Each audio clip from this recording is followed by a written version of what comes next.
Hello friends, Hindi साहित्य की इस क्लास में आपका बहुत बहुत स्वागत है, जिसमें हम आचार्य शुक्ल द्वारा लिखित हिंदी साहित्य का इतिहास पढ़ा रहे हैं।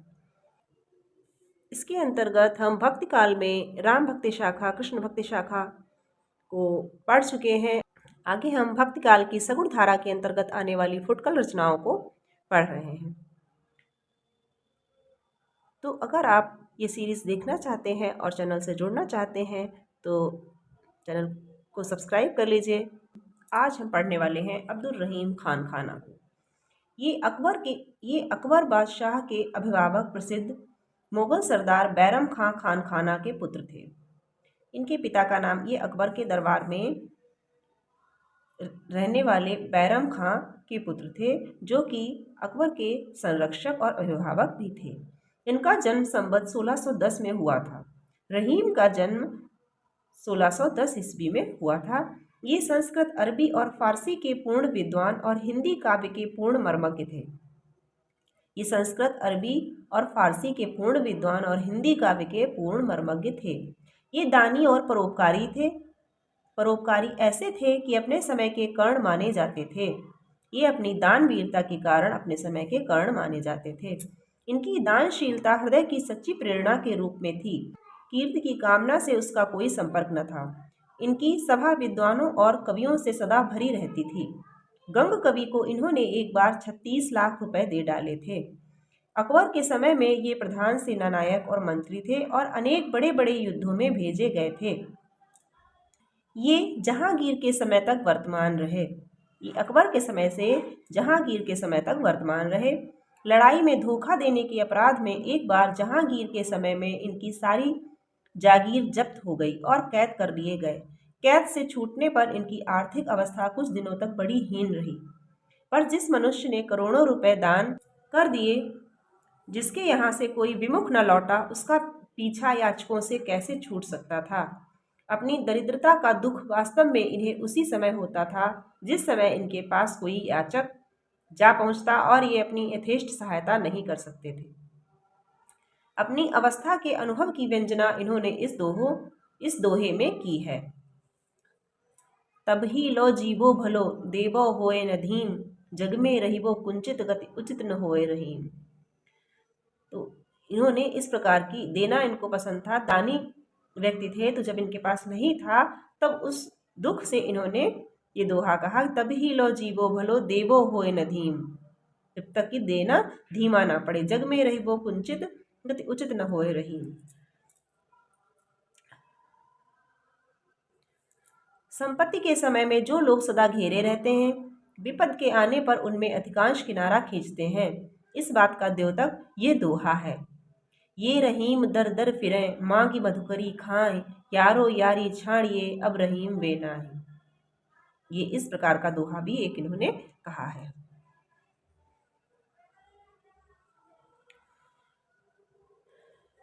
कि ये वो रहीम नहीं है, अब इनका साथ छोड़ो।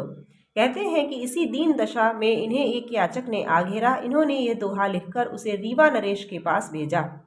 जब इनके पास देने के लिए कुछ नहीं था तो इन्होंने ये दोहा लिखकर रीवा नरेश के पास उस याचक को भेज दिया। चित्रकूट में रमि रहे रहीमन अवध नरेश, जा पर विपदा परत है सो आवत यह देश।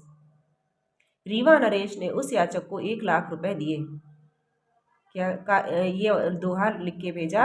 तो यहाँ पर क्वेश्चन बन सकता है कि रहीम दास जी ने रीवा नरेश को कौन सा दोहा लिख भेजा था। एक पंक्ति इस प्रकार पूछी जा सकती है, चित्रकूट में रमि रहे रहीमन अवध नरेश। ये दोहा किसके द्वारा कहा गया है और ये किसको भेजा गया था? तो रीवा नरेश के पास ये दोहा रहीम ने भेजा था, याचक के हाथ। गोस्वामी तुलसीदास जी से भी इनका बड़ा स्नेह था। ऐसी जनश्रुति है कि एक बार एक ब्राह्मण अपनी कन्या के विवाह के लिए धन न होने से घबराया हुआ गोस्वामी जी के पास आया। गोस्वामी जी ने उसे रहीम के पास भेजा और दोहे की यह पंक्ति लिखकर दे दी, सुरतीय नरतीय नागतीय यह चाहत सब कोय। रहीम ने उस ब्राह्मण को बहुत सा द्रव्य देकर विदा किया और दोहे की दूसरी पंक्ति इस प्रकार पूरी करके दे दी, गोद लिए हुलसी फिरे तुलसी सो सुत होय। तो इसकी एक पंक्ति गोस्वामी जी के द्वारा रचित है और दूसरी पंक्ति इस दोहे की रहीम दास जी के द्वारा रचित है। और किस प्रकार इस दोहे की रचना हुई वो पूरा प्रकरण यहाँ पर वर्णित किया है आचार्य शुक्ल ने। रहीम ने बड़ी बड़ी चढ़ाइयाँ की थीं और मुगल साम्राज्य के लिए न जाने कितने प्रदेश जीते थे। इन्हें जागीर में बहुत बड़े बड़े सूबे और गढ़ मिले थे। संसार का इन्हें बड़ा गहरा अनुभव था। ऐसे अनुभवों के मार्मिक पक्ष को ग्रहण करने की भावुकता इनमें अद्वितीय थी। अपने उदार और ऊंचे हृदय को संसार के वास्तविक व्यवहारों के बीच रखकर जो संवेदना इन्होंने प्राप्त की, उसी की व्यंजना अपने दोहे में की। अपने उदार और ऊंचे हृदय को संसार के वास्तविक व्यवहारों के बीच रखा, तो इन्होंने जो अनुभव प्राप्त किए उसकी व्यंजना, उसी को इन्होंने अपने दोहों में कहा है। तुलसी के वचनों के समान रहीम के वचन भी हिंदी भाषी भूभाग में सर्वसाधारण के मुंह पर रहते हैं। इनके वचन भी बहुत लोकप्रिय हैं। इसका कारण है जीवन की सच्ची परिस्थितियों का मार्मिक अनुभव। इनके दोहों में जो सच्ची जीवन की परिस्थितियां होती हैं, उनका मार्मिक अनुभव है। रहीम के दोहे वृंद और गिरधर के पद्यों के समान कोरी नीति के पद्य नहीं हैं। उनमें मार्मिकता है। उनके भीतर से एक सच्चा हृदय झांक रहा है। जीवन की सच्ची परिस्थितियों के मार्मिक रूप को ग्रहण करने की क्षमता जिस कवि में होगी, वही जनता का प्यारा कवि होगा। ये यहाँ से कथन के रूप में भी इम्पोर्टेंट है। जीवन की सच्ची परिस्थितियों के मार्मिक रूप को ग्रहण करने की क्षमता जिस कवि में होगी, वही जनता का प्यारा कवि होगा। यहाँ तक भी पूछा जा सकता है और इसके आगे तक भी। रहीम का हृदय द्रवीभूत होने के लिए कल्पना की उड़ान की अपेक्षा नहीं रखता था। वह संसार के सच्चे और प्रत्यक्ष व्यवहारों में ही अपने द्रवीभूत होने के लिए पर्याप्त स्वरूप पा जाता था। यहाँ तक भी पूछा जा सकता है। बरवै नायिका भेद में जो मनोहर और छलकते हुए चित्र हैं, वे भी सच्चे हैं, कल्पना के झूठे खेल नहीं। उनमें भारतीय प्रेम जीवन की सच्ची झलक है। ये भी इम्पोर्टेंट है, कथन के रूप में पूछा जा सकता है। बरवै नायिका भेद के विषय में ये उक्ति किसकी है? तो ये आचार्य शुक्ल की उक्ति है। इस प्रकार भी पूछा जा सकता है। भाषा पर तुलसी का सा ही अधिकार हम रहीम का भी पाते हैं। ये ब्रज और अवधि पश्चिमी और पूर्वी दोनों काव्य भाषाओं के समान कुशल थे। ये ब्रज, अवधि, पश्चिमी और पूर्वी दोनों काव्य भाषाओं में समान रूप से कुशल थे। बरवै नायिका भेद बड़ी सुंदर अवधि भाषा में है। बरवै नायिका भेद की भाषा क्या है? अवधि भाषा है, जो कि बहुत ही सुंदर है। इनकी उक्तियां ऐसी लुभावनी हुई कि बिहारी आदि परवर्ती कवि भी बहुतों का अपहरण करने का लोभ न रोक सके। इनकी उक्तियां इतनी लुभावनी थी, इतनी सुंदर थी कि बिहारी आदि परवर्ती कवि जो हुए, वो भी बहुत सी उक्तियों का अपहरण करने का लोभ रोक न सके। यद्यपि रहीम सर्वसाधारण में अपने दोहों के लिए ही प्रसिद्ध हैं, पर इन्होंने बरवै, कवित्त, सवैया, सोरठा, पद सब में थोड़ी बहुत रचना की है। रहीम अपने दोहों के लिए ही प्रसिद्ध है। रहीम किस चीज के लिए प्रसिद्ध है? किस छंद के लिए? दोहा छंद के लिए। परंतु इन्होंने बरवै, कवित्त, सवैया, सोरठा आदि में भी रचना की है।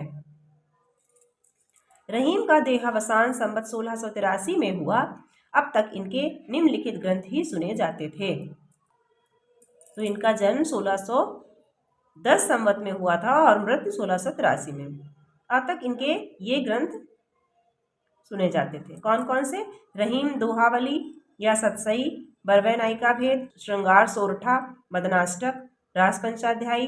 पर भरतपुर के श्रीयुत पंडित मयाशंकर जी याज्ञिक ने इनकी और भी रचनाओं का पता लगाया है, जैसे नगर शोभा, फुटकल बरवै, फुटकल कवित्त सवैये और रहीम का एक पूरा संग्रह रहीम रत्नावली के नाम से निकाला है।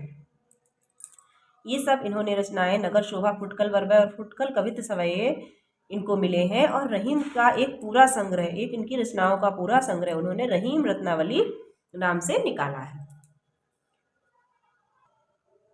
कहा जा चुका है कि ये कई भाषाओं और विद्याओं में पारंगत थे, जैसा कि अभी पहले कहा जा चुका है। इन्होंने फारसी का एक दीवान भी बनाया था और वाकयात बावरी का तुर्की से फारसी में अनुवाद किया था।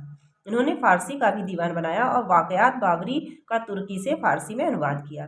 कुछ मिश्रित रचना भी इन्होंने की है। रहीम काव्य हिंदी संस्कृत की खिचड़ी है। कुछ इन्होंने मिश्रित रचनाएं भी की हैं, भाषा को मिश्रित करके, जैसे रहीम काव्य, जिसमें हिंदी संस्कृत की खिचड़ी है, हिंदी और संस्कृत भाषा मिली हुई है। खेट कौतुकम नामक ज्योतिष ग्रंथ संस्कृत और फारसी की खिचड़ी है। और जैसे इनका खेट कौतुकम नामक जो ग्रंथ है वो एक ज्योतिष ग्रंथ है और उसमें संस्कृत और फारसी की खिचड़ी है। तो रहीम काव्य, यहाँ से क्वेश्चन बनते हैं कि रहीम काव्य किस किस भाषा का मिश्रण है। तो इसमें संस्कृत और खिचड़ी का मिश्रण है। रहीम काव्य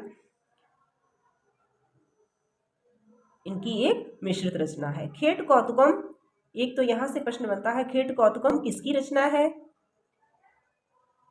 और ये किस प्रकार का ग्रंथ है। तो ये रहीम की रचना है और ये ज्योतिष ग्रंथ है। अब इसमें किस भाषा में है, तो संस्कृत और फारसी में। तो इस प्रकार के 2-3 क्वेश्चन यहीं से आपके बनते हैं। कुछ संस्कृत श्लोकों की रचना भी ये कर गए हैं। इनकी रचना के कुछ नमूने नीचे दिए जाते हैं। अब इनकी रचना के कुछ उदाहरण यहाँ पर दिए हैं। सतसई या दोहावली से यहाँ पर ये उदाहरण दिए हैं। दुर्दिन परे रहीम कह भूलत सब पहचान, सोच नहीं बितहानि को जो न होए हितहानि। दुर्दिन परे रहीम कह भूलत सब पहचान, सोच नहीं बितहानि को जो न होए हितहानि।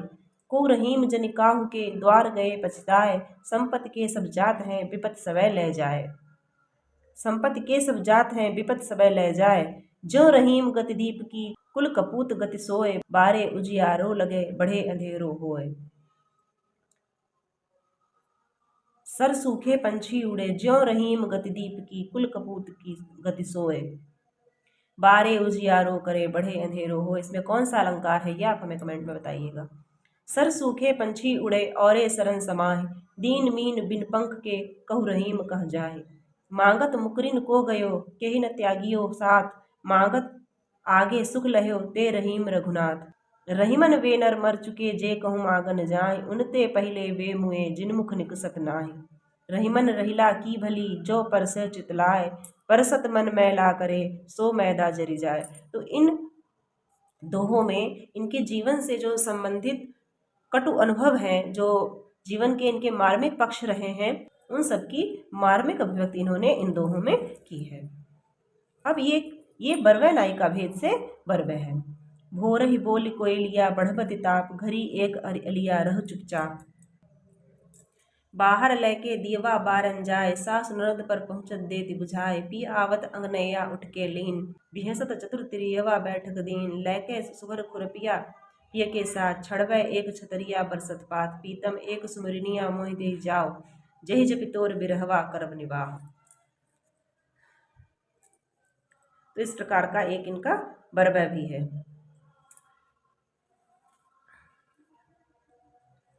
मदनाष्टक, अब ये इनकी रचना मदनाष्टक से उद्धृत है। कलित व ललित माला व जवाहिर जड़ा था, चपल चखन बाला चांदनी में खड़ा था। कटिपट बिच मेला पीत सेला नवेला, अली बन अलवेला यार मेरा अकेला। और ये नगर शोभा से लिया गया है। ये पंक्तियाँ बड़ी ही इम्पोर्टेंट हैं।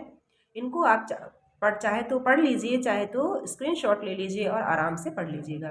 उत्तम जाति है ब्राह्मणी देखत चित्त लुभाए, परम पाप पल में हरत परसत वाके पाए। ये भी इनकी इम्पोर्टेंट पंक्ति है। रूप रंग रतिराज में छत रानी इतरान, मानव रची बिरंज पच कुसुम कनक स्मेसान। बनी आई के बैठ रूप की हाट, पेम पेक तन हेर के गरुवे टारति बाट।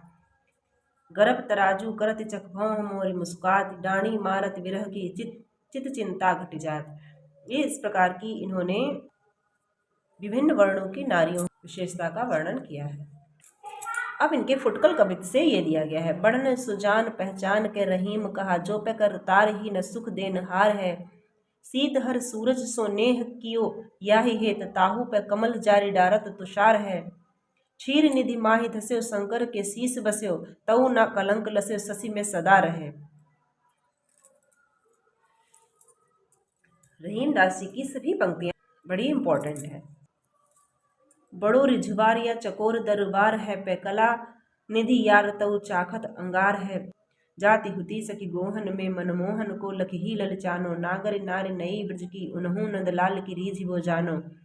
जाति भई फिर कै चितई तब भाव रहीम यह उर आनो, ज्यों कमुनैत दमानक में फिर तीर सुमार ले जात निशानो।